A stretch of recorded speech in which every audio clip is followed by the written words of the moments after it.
I want to welcome you and thank you for joining us today. What we're doing now is we're in the North Carolina mountains.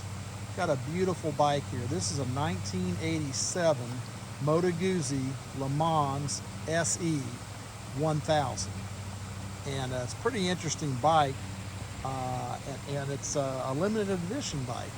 So I'm going to have the owner kind of tell us about it, and we're going to take a little walk around this. So tell us a little bit about the bike here. Sure, sure. So this is an 87 SE. My understanding is that they made this model to commemorate 20 years of making the V7.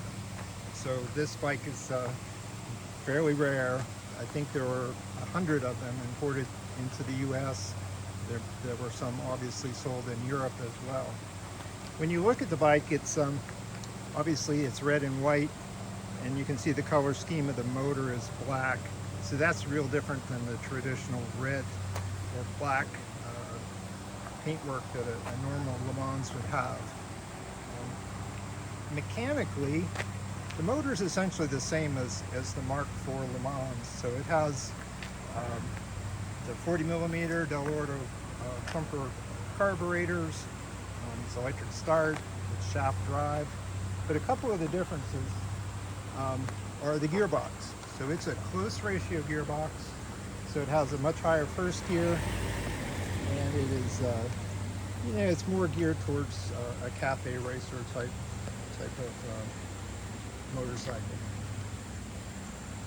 Okay, I tell you, it's a beautiful bike. I'm noticing you've got Connie shocks on the back of this. Yeah. So the previous owner made some upgrades to the bike.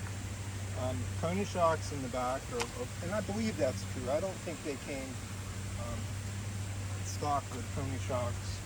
Another thing that he upgraded was the points ignition to electronic, and again, it's my understanding that the SE came with the points, and he put electronic ignition in it. And the other thing that's a real common improvement in most people's mind is the brake system was de-integrated. Again, it's my understanding they came as an integrated brake with the foot pedal operating the rear disc and one of the front discs, and now and the hand lever, brake lever only operated the other front disc. Okay. So de-integrating it means that the front brake lever operates both of the front discs. Okay. And he replaced the lines with braided steel lines. All right. To the front. So we've got dual disc brakes on the front, and they're drilled, and I noticed they're Brembo, along with the braided steel brake lines on that. Right. So they'd be double piston calipers on each rotor, both front and rear. Okay. So I bought this bike in June of 2004. Okay. My wife also has a Moto Guzzi, a 650 Lario model, and kind of wanted to have the same kind of bike. But one thing led to another, and we just really never rode after I bought this bike. So it has almost 27,000 miles on it, and I've only put a handful of miles on it. Okay. So clearly, the tires might look okay, but they would need to be replaced. Yeah, even due to the age, you'd want to have new rubber on. Absolutely. Yeah. Okay. Absolutely. So I bought this bike from a guy in Greenville, South Carolina. His name is Ed Johnson, and he has a shop. This is his personal bike. Okay. It's JVE Limited, and he customized European bikes. He's an incredible machinist. He's still in operation 25 years later. Wow, that's great. Greenville. So a good guy. So this is a twin cylinder, 1,000 cc's. Right. Okay. Right. Also, I can see on the other side over here that I guess, this particular bike, I don't know what they all do, but you've got a drive shaft.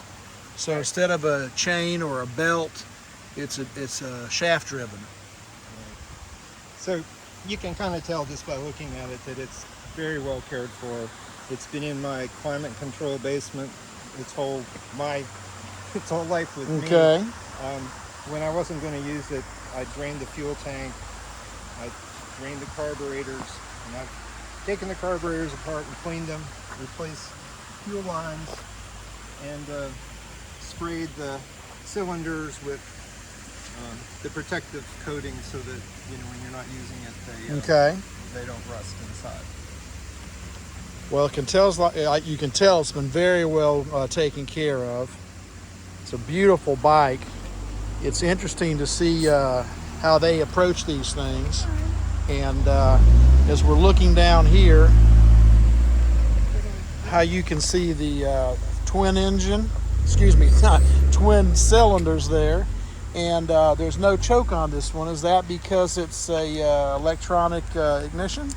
So the previous owner had the choke taken off before I acquired the bike. I didn't ride it that much, so I never put a choke back on. Being that it has the accelerator pumps on the carburetors, just one little squirt, the thing starts right up. Okay. It won't idle high and then come down, so sometimes I have to just give it a little throttle until it warms up. Okay. Yeah, I suppose you could. It's just the lever that's missing. Right. That could be replaced. Okay.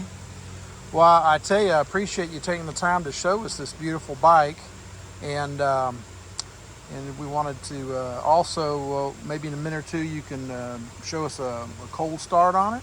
You bet. Okay. Well, thank you, and we'll be back with another video showing the cold start.